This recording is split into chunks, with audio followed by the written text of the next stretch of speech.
Hello everyone and welcome back to my channel Edmund Mindaros, and for today's quick tutorial, and I'm going to show you guys on how to add your YouTube channel link to your TikTok profile. And without further ado, and let's go ahead.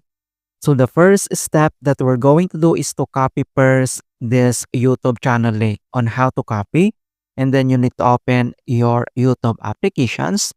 So here, our YouTube homepage profile, and then you need to select this more settings, and then under at more info, and then you can see now this YouTube channel link on how to copy, and then you need to select, and then pop-ups the share, and you can see now this copy link, and then tap this copy link, and then copy it to clipboard. So once you already copied, and then go back and open up your TikTok apps, it should be logged in your account. And then click, and then next step at lower down menu, and then you need to select profile. So here our TikTok profile, and then you need to select or tap this edit profile. And then here at edit profile, and then you need to select this links. On our right side, you can see now this ad, so tap.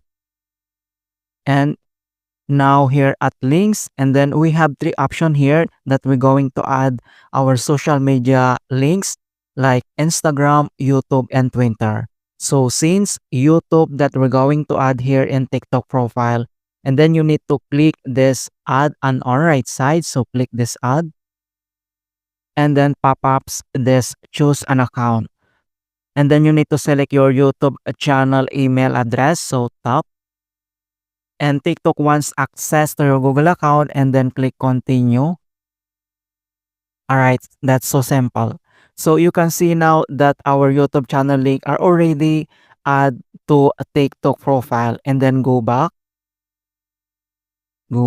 and then refresh. And you can see now that my YouTube channel link I already add here at TikTok profile account. Alright, so that's it guys on how to add YouTube channel link to TikTok profile. And please don't forget to like this video, subscribe to my channel for more quality content. Thank you guys, and see you in my next tutorial.